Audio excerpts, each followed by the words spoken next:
여러분, 우리가 이 세상을 살아가는데 이 세상의 삶이 얼마나 중요합니까? 그렇죠? 그런데요, 이 세상에 영원한 게 하나도 없어요. 다 지나가죠. 결국 나라고 하는 존재도 이 세상에 영원히 살지 못하고 지나가게 되는 것을 봅니다. 돈도 영원하지 않고 명예도 권력도 영원하지 않아요. 건강도 영원하지 않고 젊음도 영원하지 않습니다. 모든 사람은 다 결국 죽음이라는 것을 맞이합니다. 죽음은 정해져 있고요, 피할 수가 없습니다. 여러분, 우리 중에 누구도 죽음을 피할 수 있는 사람은 없습니다. 누구에게나 다 맞이하는 것이 죽음이죠. 그래서 우리 인생에서 죽음이라고 하는 것은 너무나 큰 문제입니다. 그래서 여러분, 우리는 죽음에 대해서 많은 사람들이 외면하고 삽니다. 피해요. 죽음에 대해서 알려고 하지 않습니다. 그냥 죽음, 그럼 무조건 일단 피하려고 합니다. 여러분, 그것은 지혜로운 삶이 아닙니다. 우리는 죽음이 뭔지를 알아야 됩니다. 그리고 죽음에 대해서 정말로 알아야 되고요. 그리고 죽음과 친밀한 삶을 살아야 됩니다. 죽음과 친밀한 삶을 살수록, 죽음에 대해서 알수록 우리들의 인생을 잘 살 수가 있는 거거든요. 우리 인생을 잘 살 수가 있는 거거든요. 그래서 여러분, 죽음에 대해서 자꾸 피하려고 하지 마십시오.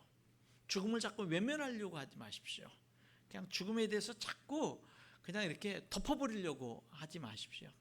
죽음을 맞닥뜨리시고 정면으로 보시고 죽음이 뭔지를 아시고, 그래서 죽음과 친밀한 그런 삶을 살 때 우리는 이 땅에서의 삶을 더 풍성하게 더 잘 살아갈 수가 있는 겁니다. 오늘 제목은 죽음보다 중요한 것, 이렇게 제목을 정했습니다. 죽음보다 중요한 게 뭘까요? 죽음보다 중요한 게 있을까요? 죽음보다 중요한 것이 있다면 무엇일까요? 오늘 본문 속에 우리는 그 대답을 찾아갈 수가 있습니다. 오늘 본문은 예수님이 십자가에 못 박혀 죽으시는 내용이 오늘 본문의 말씀입니다. 예수님의 죽음은 어떤 죽음이었을까요? 여러분, 먼저 예수님의 죽음은요, 외로운 그런 상황에서 맞이한 죽음입니다. 왜냐하면요, 예수님이 십자가에 붙잡혀서 못 박혀 죽으실 때 모든 제자들은 다 버리고 도망갔어요. 그나마 하나 발길을 돌이킨 제자가 이제 베드로인데, 베드로는 멀찍이 예수님을 따라갑니다. 오늘 본문에 보니까 멀찍이 예수님을 따라가죠. 54절에 보니까. 그리고 이제 예수님 주변에 남아있는 자들은 누구냐면 대제사장과 장로들과 서기관들, 다 예수님을 어찌하든지 죽이려고 이리 때처럼 달려드는 자들만이 예수님 주변에 있었습니다. 예수님 주변에요, 예수님을 따르던 제자들 하나도 없고요, 예수님을 따랐던 수많은 군중들 하나도 없고요, 이제는 예수님을 죽이려고 달려드는 그러한 무리떼들만 있었습니다. 그런 가운데 예수님 십자가 달려 죽으신 거죠. 외로운 죽음이라고 우리들이 생각할 수가 있는데, 그런데 예수님은 죽음 앞에 굉장히 당당하셨던 그런 모습을 오늘 우리는 이 성경 안에서 발견할 수가 있는 겁니다. 여러분, 그나마 다 버리고 도망간 제자들 가운데 베드로만이 돌아와서 예수님을 따르는데 멀찍이 따릅니다. 멀찍이. 그러다가 넘어지죠. 여러분은 지금 어떻게 예수님을 따른다라고 여러분 자신을 생각하십니까? 여러분은 예수님을 가까이 따르십니까? 멀찍이 따르십니까? 이전에는 가까이 따른 적이 있었는데 지금은 멀찍이 따르고 있지는 않습니까? 예수님을 가까이 따르기 위해서 여러분에게 회복되어야 될 것이 무엇인지를 한번 발견하고 회복하는 은혜가 임할 수 있기를 바랍니다. 55절부터 보면은 대제사장들과 온 공회, 여기 온 공회라는 말은 모든 그런 그 공회 회원들이 모였다는 얘기예요. 우리나라는 이 공회를 우리나라로는 이제 국회의원으로 이렇게 국회의사당에 모이는 국회의원으로 이렇게 생각할 수가 있는데 우리나라는 300명이 되잖아요. 그러나 이스라엘은 71명으로 구성된 사내들인 공회가 있었습니다. 이 71명은 우리나라 국회의원보다도 더 막강한 힘을 가졌어요. 뭐냐면요, 입법, 사법, 행정 모든 걸 다 가지고 있었으니까. 그러니까 막강한 권력을 가지고 있었는데 거기에 의장은 이제 대제사장이죠. 그들이 모였어요. 다 모였어요. 온 공회가 대제사장들과 온 공회가 다 모여. 원래 대제사장은 한 명인데 왜 들이라고 그랬을까요? 이전에 대제사장이 그 다음 대제사장에게 제사장을 물려줬음에도 불구하고 여전히 영향력을 행사하고 있었기 때문에 두 사람으로 이제 영향력을 행사하는 사람이 있었기 때문에 대제사장들이라고 얘기를 합니다. 이들과 온 공회는 여기 예수님을 죽일 증거를 찾았다 그랬어요. 무슨 말이죠? 예수님을 이미 죽이기로 확정해 놓고 재판을 하고 있는 거예요. 그러니까 예수님에게 죽일 만한 죄가 있느냐 없느냐 알아봐 가지고 죽일 만한 죄가 있으면 죽이고 석방시킬 만하면 석방하고 이런 재판이 아니라 아예 죽이기로 결정을 내려놓고 죽일 증거들만 찾는 재판을 진행을 하고 있는 겁니다. 그래서 이들은 예수님을 죽이기 위해서 거짓 증인들을 많이 세웠습니다. 율법의 두세 증인이 없이는 이제 재판할 수가 없기 때문에 거짓 증인들을 많이 세웠는데 문제는 그 거짓 증인들이 급하게 모이다 보니까 서로 입이 안 맞는 거예요. 이 사람은 이 말하고 저 사람은 저 말하고. 그러니까 예수님을 죽여야 되겠는데 그래서 거짓 증인들을 세웠는데 이 사람들의 말이 서로 일치가 되지 않는 거예요. 일치가 되지 않는 겁니다. 그러는 가운데 여러분, 그럼 지금 예수님 주변에 있는 이 대제사장들과 온 공회, 서기관들, 예수님을 죽이려고 하는 이 사람들, 이 권력자들, 이 사람들은 왜 예수님을 죽이려고 했을까요? 왜 예수님을 죽이지 못해서 안달이 됐을까요? 그 이유는 예수님이 자기들의 이권에 해가 된다고 생각하기 때문입니다. 자기들이 지금 권력을 잡고 권력의 혜택을 누리고 있는데 로마 나라에게 비록 나라는 뺏겼지만 그래도 권력을 잡고 권력의 혜택을 누리고 부경화를 누리고 있는데 이 예수님이라고 하는 이분이 나타나서 하는 말과 행동들이 자기들의 그 권력을 잃어버릴 수가 있는 거예요. 그 자기들의 혜택을 위협하는 존재인 거예요. 그러니까 예수님을 없애버려야 자기들의 이권을 여전히 누릴 수가 있는 거예요. 그러니까 이들은 옳고 그름을 중요하게 여기질 않아요. 나에게 이익이 되느냐 이익이 되지 않느냐가 중요한 거예요.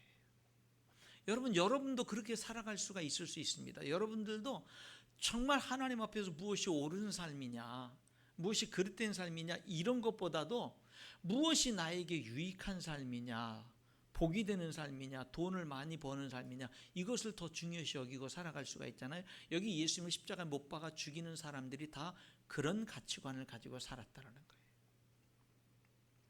여러분은 예수님을 바로 알고 바로 믿기를 원하십니까? 아니면은 그냥 예수님을 믿어서 복 받기를 원하십니까? 예수님을 믿는 목적이 바로 알고 바로 믿는 것입니까? 아니면은 나에게 예수님을 믿음으로 말미암아 어떤 이권이 생기는 것입니까? 여기 예수님을 못 박아 죽인 사람들은 후자였던 것을 보게 됩니다. 이들은 결코 예수님의 주권을 인정하지 않습니다. 예수님의 메시아 되심을 인정하지 않습니다. 예수님의 구원자 되심을 인정하지 않습니다. 그 예수님이 모든 것의 주인 되심을, 자신들의 주인이심을 결코 인정하지 않습니다. 그래서 결국 나오는 것은 예수님을 십자가에 못 박아 죽이는 것입니다.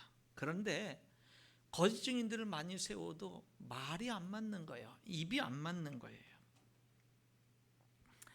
계속해서 증언이 일치되지 않자 이 대제사장이 예수님께 질문하는 거죠. 59절 그 증언도 서로 일치하지 않더라.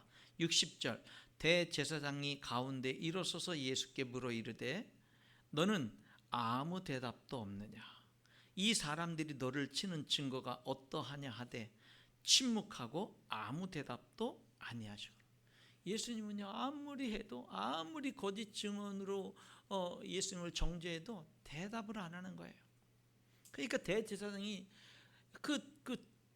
거짓 증인들이라도 입이 맞으면은 좀 수월할 텐데 그것도 안 맞으니까 뭐 죽이긴 죽여야 되겠는데 죽일 만한 합당한 이유를 찾지 못하니까 예수님에게 왜 아무 대답이 없느냐고 말합니다. 그래도 아무 대답도 안 해요. 그러니까 대제사장이 61절에 다시 이렇게 질문합니다. 내가 찬송받을 이의 아들 그리스도냐? 내가 찬송받을 이 하나님의 아들 그리스도 메시아 구세주냐? 내가 하나님이 보내주시겠다고 약속한 구원자냐? 이렇게 질문합니다. 구약의 하나님이 우리를 구원하겠다고 예언하신 그 예언자가 바로 너냐라고 묻습니다. 그때 예수님이 비로소 침묵하던 예수님이 입을 엽니다. 예수님이 이렇게 말해요. 62절에 예수께서 이르시되 내가 그니라. 맞다. 내가 찬송받을 이의 아들 그리스도다. 인자가 내가 권능자의 우편에 앉은 것과 하나님 보좌 우편에 앉은 것과 하늘 구름을 타고 오는 것을 재림하는 것을 너희가 보게 될 것이다. 이렇게 말합니다. 그 말이 떨어지자마자 63절의 대제사장은 옷을 찢습니다. 왜냐하면 신성모독하는 말을 들었기 때문에 그렇습니다. 우리가 어찌 더 증인을 요구하리요? 더 이상 증인이 필요 없다 이 말입니다. 왜? 법정에서 현장에서 이제 내가 하나님의 아들이라고 내가 다시금 하나님 보좌 우편에 앉아있는 것을 너희가 볼 거라고 내가 세상을 심판하기 위해서 다시금 재림할 거라고 하는 그런 말, 이 말은 내가 바로 하나님이라고 하는 그런 말이기 때문에 육신의 몸을 가진 예수님이 자기가 하나님이라고 하나님의 친아들이라고 이렇게 말하는 이것처럼 신성모독하는 일은 없고 신성모독죄는 사형에 해당하기 때문에 여기 대제사장은 시원한 거예요. 답답하던 이 대제사장이 예수님의 그 대답을 듣고는 시원한 거예요. 그래서 너희들 생각에 어떠하냐? 사형이 맞지 않느냐? 그러니까 거기 법정에 모인 모든 사람들이 사형이다. 즉시 사형 언도가 내려집니다.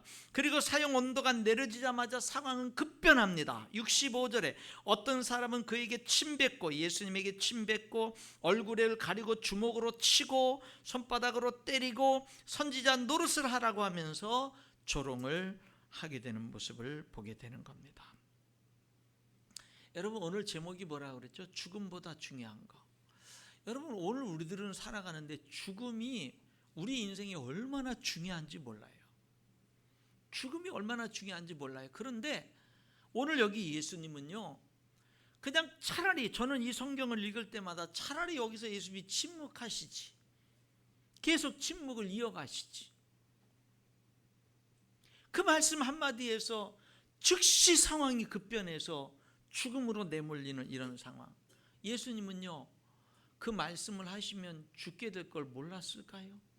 지금 이리 때처럼 예수님을 죽이기로 혈안이 되어 있는 그들에게 마치 고기를 던져주는 것 같았던 그런 상황이라는 걸 몰랐을까요? 다 아셨죠. 예수님은요, 그 말씀하시고 죽음의 길을 걸어가신 거예요. 그럼 그 예수님이 말씀하신 그 내용이 중요한 거죠. 예수님이 생명을 내어줄 정도로. 그 말씀이 어떤 말씀입니까? 내가 찬송받을 이의 아들 그리스도다. 내가 그니라. 인자가 권능자의 우편에 앉은 것과 하늘 구름을 타고 오는 것을 너희가 보리라.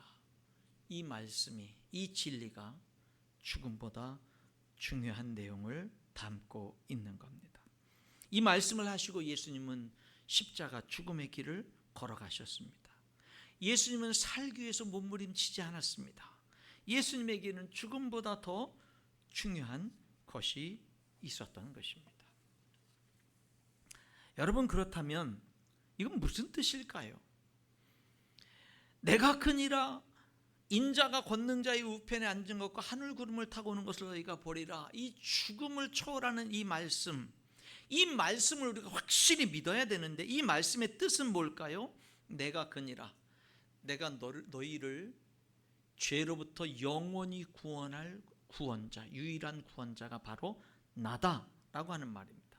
내가 하나님의 권능자의 우편에 앉은 것을 너희가 보리라. 내가 하늘과 땅의 모든 권세를 가진 자다라고 하는 겁니다. 인자가 구름을 타고 오는 것을 너희가 보리라. 나는 반드시 세상을 심판하기 위해서 만왕의 왕으로 재림할 것이다 라고 하는 말씀인 것입니다. 성도 여러분, 성경에 한 번 죽는 것은 사람에게 정해진 것이라고, 그 외에는 심판이 있다고 말씀하죠. 저와 여러분은요, 이 세상 삶이 마치면 하나님의 심판대 앞에 서게 될 겁니다. 여러분, 누구도 하나님의 인생이 마치면 하나님의 심판대 앞에 서지 않을 사람이 없어요. 하나님을 부인하고 외면하고 살아도 하나님의 심판대 앞에 서게 돼 있어요. 그렇다면 올바른 삶이 뭘까요? 지금 하나님 앞에 사는 거예요. 지금 하나님과 동행하면서 사는 삶이 바른 삶이고 후회 없는 삶이고 소망 있는 삶이고 생명 있는 삶이다라고 하는 것입니다. 예수님은 죽음을 결코 겁내지 않으셨습니다. 기꺼이 죽음을 본인이 선택하셨습니다. 기꺼이 죽음의 길을 걸어가셨습니다. 살기 위해서, 좀 더 살기 위해서 몸부림을 치지 않았습니다. 왜 그랬을까요? 죽음을 알았기 때문입니다. 죽음의 정체를 알았기 때문입니다. 죽음이 끝이 아님을 알았기 때문입니다. 여러분, 그렇다면 여러분은 죽음을 아십니까? 그렇다면 성경은, 하나님은 우리에게 죽음이 뭐라고, 이 죽음을 아시는 예수님은, 하나님은 죽음이 뭐라고 우리에게 가르쳐 주는지를 우리가 바로 알아야 되겠습니다. 여러분, 죽음은요, 떠남입니다. 떠남. 디모데후서 4장 6절에 전제와 같이 내가 벌써 부어지고 나의 떠날 시각이 가까웠도다. 이 사도 바울은 자기가 죽음이 임박한 걸 알고는요, 나의 떠날 시각이 가까웠다라고 고백합니다. 죽음은 떠남입니다. 이 세상을 떠나는 겁니다. 육신을 떠나는 겁니다. 여기 나의 떠날 시각이 가까웠다라고 하는 이 떠난다라는 이 헬라어는 아날루시스라는 말인데, 이 단어는 배가, 항구에 정박해 있던 배가 출항하기 위해서 닷줄을 풀을 때 쓰여진 단어입니다. 목축을 하는 목동들이 다른 곳으로 옮기기 위해서 천막을 이제 다시금 해체하고 옮기기 위해서 천막 묶었던 끈을 풀 때 쓰였던 단어가 이 떠난다라고 하는 단어입니다. 그러니까 여러분, 이 죽음을 사도 바울은 떠난다라고 표현했는데 그것은 새로운 여행을 향한 출발인 거예요. 소멸이 아니에요. 죽음은 소멸이 아니에요. 죽음은 더 나은 곳을 향한 여정의 출발입니다. 그리고 죽음은 만남입니다. 빌립보서 1장 23절에 사도 바울은 내가 그 둘 사이에 끼었으니, 사느냐 죽느냐 둘 사이에 끼었으니 차라리 세상을 떠나서 그리스도와 함께 있는 것이 훨씬 더 좋은 일이라, 이렇게 말합니다. 여러분, 사도 바울은 죽음이 훨씬 더 좋은 것이라고 얘기해요. 사는 것보다, 이 땅에 사는 것보다 훨씬 더 좋은 거라고 얘기를 해요. 왜? 죽음은 만남이기 때문에. 어떤 만남이요? 성경의 믿음으로 산 사람들과의 만남입니다. 여러분, 우리가 믿음으로 살아야 돼요. 믿음으로 산 사람들을 만나는데 형편없는 믿음으로 살다가 만날 수는 없잖아요. 믿음으로 살아야 돼요. 더구나 여러분, 죽음은 하나님과의 만남이고 예수님과의 만남입니다. 그래서 사도 바울은 훨씬 더 이 땅에 사는 것보다 좋은 것이라고 얘기를 했어요. 여러분, 죽음을 바로 아는 사도 바울은 죽음을 겁내지 않았어요. 오늘 우리가 죽음을 겁내면 안 됩니다. 여러분, 오늘 우리는 죽음을 바로 알아야 돼요. 바로 믿고 바로 받아들여야 된다라고 하는 겁니다. 죽음은 떠남이며 만남입니다. 축복된 만남. 죽음은요, 하나님께 상 받는 시간입니다. 디모데후서 4장 8절에 이제 후로는 나를 위하여 의의 면류관이 예비되었으므로 주곧 의로우신 재판장이 그날에 내게 주실 것이며 내게만 아니라 주의 나타나심을 사모하는 모든 자에게도니라, 이렇게 말합니다. 여러분, 죽음은요, 하나님께 상 받는 거예요. 히브리서 11장 6절에 믿음이 없이는 하나님을 기쁘시게 하지 못하나니 하나님께 나아가는 자는 반드시 그가 계신 것과 또한 그가 자기를 찾는 자들에게 상 주시는 이심을 믿어야 할지니라. 여러분, 하나님의 상급이 있습니다. 이 땅에서요, 이 땅에서 우리가 어떻게 살았든지 이 땅에서는요, 불의한 재판이 있어요. 죄인을 의인이라고 하고 의인을 죄인이라고 해요. 그런데 여기 사도 바울은 뭐라고 그래요? 의로우신 재판장이 그날에 내게 상을 주실 것이라 그래요. 여러분, 하나님은 정확한 재판을 하십니다. 그 하나님 앞에 믿음으로 산 사람들은요, 상을 받는 거예요. 여러분, 한번 이 시간 우리 자신들에게 이런 질문을 하는 건 유익할 거예요. 내가 오늘 내 삶이 끝나서 하나님 앞에 선다면 난 하나님 앞에 얼마나 상 받을까? 나는 얼마나, 하나님께 나아가는 자는 반드시 그가 자기를 찾는 자들에게 상 주시는 이심을 믿어야 할지니라는데, 나는 얼마나, 예수님은 너희를 위하여 보물을 땅에 쌓아두지 말고 하늘에 쌓아두라고 그랬는데 나는 얼마나 하늘나라에 내 상급이 쌓여 있는가? 얼마나 하나님께 순종했는가? 얼마나 하나님께 헌신했는가?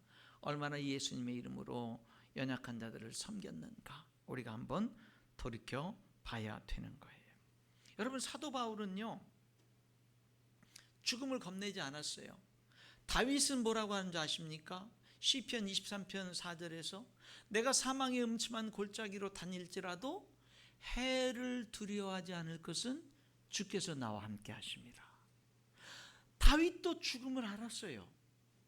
그러니까 사망의 음침한 골짜기, 이 세상에 사는 동안에 마치 사망의 음침한 골짜기를 지나는 것과 같은 그런 인생의 어려움을 겪을 때도 있잖아요. 그리고 실제 죽음이라는 것을 맞닥뜨렸을 때는 누구도 함께 같이 가질 수 없는 것이잖아요. 그런데 그런 사망의 음침한 골짜기를 지날 때도 해를 두려워하지 않는 이유는 주님이 나와 함께 하십니다.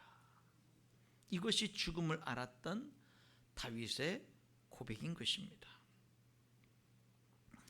여러분, 죽음을 두려워하지 마세요. 죽음의 두려움에 사로잡히지 마세요. 히브리서 2장 14절 15절에 자녀들은 혈과 육에 속하였으며 육신을 가지고 있어요. 피가 있어요. 그도 예수님도 또한 같은 모양으로 혈과 육을 함께 지니심은, 하나님의 아들이 우리를 구원하러 이 세상에 오셨는데 굳이 우리와 똑같은 육신을 입고 오신 거예요. 그 이유는 뭐냐? 죽음을 통하여 죽기 위해서. 혈과 육을 지녀야 죽을 수 있으니까. 죽기 위해서 예수님이 죽기 위해서 우리와 똑같은 육신의 모양으로 이 땅에 오셨다라는 거예요. 자녀들은 혈과 육에 속하였으며 그도 예수님도 또한 같은 모양으로 혈과 육을 함께 지니심은 죽음을 통하여 죽음의 세력을 잡은 자 곧 마귀를 멸하시며 또 죽기를 무수함으로 한평생 매여 종노릇하는 모든 자들을 놓아주려 하심이니. 여러분, 예수님이 왜 저와 여러분과 똑같은 육신의 몸을 입고 이 땅에 오셨어요? 그리고 왜 십자가에 고난을 당하고 십자가에 못 박혀 죽으셨어요? 왜냐하면 죽기 위해서 육신의 몸을 입으셨고, 그 죽으심을 통해서 죽음의 권세를 잡은 마귀의 그 권세를 멸하고 일평생 죽음에 사로잡혀서 두려워하는 우리 인간들을 자유케 하기 위해서. 여러분, 예수님이 주신 이 축복을 누리면서 살 수 있기를 주님의 이름으로 축원합니다. 누리세요. 우리는 죽죠. 죽음이 두렵죠. 잘 죽기 위해서 기도하세요. 잘 죽기 위해서 여러분 준비하세요. 죽는 것은요, 이 세상 육신을 떠나는 거지만 주님과의 만남이에요. 복된 만남입니다. 죽음은 상급입니다. 하나님께 정말 영원한 상급을 받는 그런 순간입니다. 여러분, 죽음을 잘 준비해야 됩니다. 요한복음 11장 25절 26절에 예수께서 이르시되 나는 부활이요 생명이니 나를 믿는 자는 죽어도 살겠고 무릇 살아서 나를 믿는 자는 영원히 죽지 아니하리니 이것을 내가 믿느냐? 이것을 내가 믿느냐? 아멘입니다.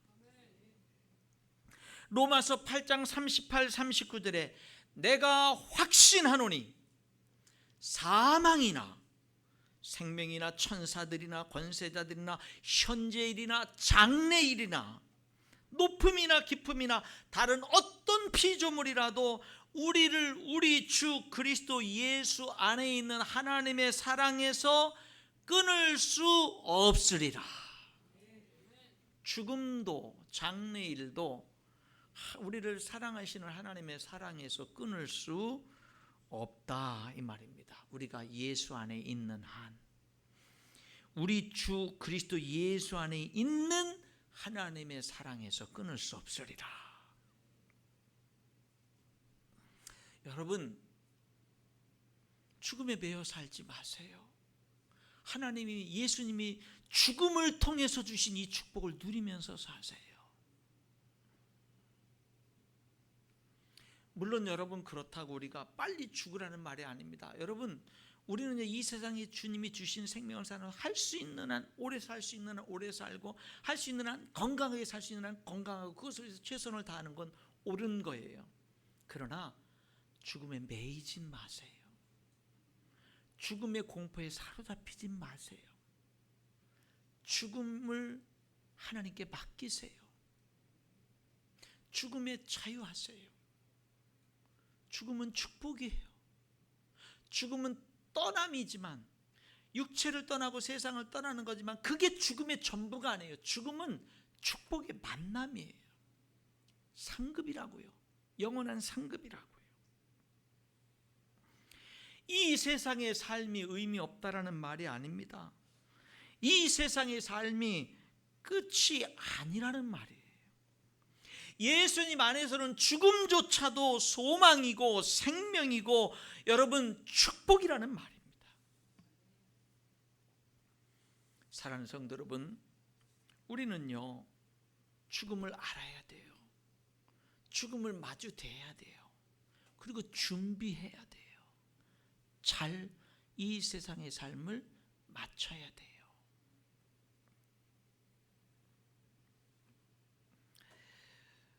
예수님은 사형 언도를 받고 이제 죽게 됐죠. 66절부터 보면은요, 베드로가 멀찍이 따라가는 베드로의 모습이 보입니다. 아랫뜰에 있었던 대제사장의 여종이 와서 베드로에게 너도 예수 함께 있었어. 너 예수님 제자 아니야? 68절에 베드로가 부인합니다. 나는 내가 말하는 것이 무엇인지 알지도 못하고 깨닫지도 못하겠노라. 앞들로 자리를 피합니다. 여종이 따라와서는요, 주변 사람들에게 이 사람도 예수님과 한패야. 그러니까 예수님, 이 베드로가 또 뭐라냐면요, 또 부인해요. 70절에. 그랬더니 그 주변에 있는 사람들이 너도 갈릴리 사람이잖아. 너도 예수님과 함께 갈릴리에서 온 예수님 제자 아니야? 예수님과 한패 아니야? 또 주변 사람들이 말해요. 세 번째, 그러니까 베드로가 71절에 저주합니다. 맹세합니다. 나는 너희가 말하는 이 사람을 알지 못하노라. 그랬더니 닭이 두 번 옵니다. 그러니까 베드로가 예수님이 예언하신 말씀, 오늘 닭 두 번 울기 전에 세 번 나를 부인할 거라는 말씀이 생각나서 바깥으로 뛰어나가서 통곡합니다. 여기 베드로가 71절에 저주하면서 맹세했는데 자신을 저주한 걸까? 예수님을 저주한 걸까? 몰라요. 왜냐하면 이 헬라어 문법은 자신을 저주한 것으로 해석할 수도 있고 예수님을 저주한 것으로도 해석할 수 있기 때문에. 그러나 어쨌든 베드로는 저주하면서 부인하고 맹세합니다. 그런데 여러분, 중요한 게 뭔지 아세요? 베드로가 마지막 72절에 예수님의 말씀이 생각나서 바깥에 나가서 울은 거예요. 통곡하는 거예요. 이 울음 속에 소망이 있는 겁니다. 여러분은 우시나요? 여러분의 넘어짐에 대해서, 여러분의 연약함에 대해서, 여러분의 순간적인 믿음의 배신에 대해서 여러분 통곡하십니까? 자복하십니까? 여러분 우십니까? 전혀 회개가 없는 삶을 그렇게 신앙생활을 하고 있지는 않습니까? 여러분, 이 통곡 속에 소망의 빛이 보이는 거예요. 우리 통곡할 줄 알아야 됩니다. 하나님 앞에 말씀을 생각하면서 하나님 말씀 붙들고 통곡할 줄 알아야 돼요. 믿음으로 살지 못하는 내 모습, 넘어지는 내 모습에 대해서 통곡할 줄 알아야 돼요. 그리고 또 하나, 오늘 본문에는 없지만 사도행전 1장 2장에 보니까 예수님이 부활하신 다음에 승천하시면서 예루살렘을 떠나지 말고 내가 너에게 성령을 보낼 테니까 약속한 성령을 기다려라. 그 말씀을 하시고 승천하시니까 베드로를 비롯한 제자들이 모여서 기도를 심습니다. 열심히 뜨겁게 기도하면서 예수님이 약속한 성령이 임하기를 기도합니다. 그러다가 오순절에 성령이 임하니까 그들은 능력 있는 사람들로 변화돼서 성공적인 인생을 하게 되는 겁니다. 여러분, 이렇게 실패한 베드로가 실패한 인생으로 끝나지 않고 성공한, 위대하게 성공한 하나님의 사람으로 인생을 마칠 수 있었던 이유는 넘어짐에 대한 통곡이 있었고 간절한 기도가 있었고 성령 충만함이 있었던 겁니다. 우리는 다시 눈물을 회복해야 되고 기도를 회복해야 될 줄 믿습니다. 그래서 성령의 능력으로 신앙생활하고 성령의 능력으로 살아가고 성령 충만한 가운데 봉사하고 헌신하고 섬겨야 돼요. 그래야 피곤하지 않아요. 그래야 힘든 일도 즐겁고 기쁘고 감사해요. 근데 성령 충만함을 잃어버리면 기쁘게 하던 일이 짐이 되고 짜증이 되고 불평이 되고 원망이 되게 되는 거예요. 말씀의 결론을 맺겠습니다. 성도 여러분, 하나님이 주신 축복을 누리면서 살아갈 수 있기를 주님의 이름으로 축원합니다. 하나님이 주신 축복, 특별히 죽음에 대한 자유의 축복, 죽음조차도 축복이라고 하는 이 축복을 누리면서 살아가고, 죽음보다 더 중요한 게 뭐예요? 내가 사망의 음침한 골짜기로 다닐지라도 해를 두려워하지 않을 것은 주께서 나와 함께 하심이라. 주님과 동행하는 삶입니다. 주님과 동행하는 삶, 예수님을 나의 주인 삼고 주님과 동행하는 삶, 그 삶은 엄청난 축복이고 엄청난 능력이고 엄청난 영광이 되는 거예요. 이 축복이 여러분과 저의 축복이 되어질 수 있기를 주님의 이름으로 축원합니다. 기도하겠습니다.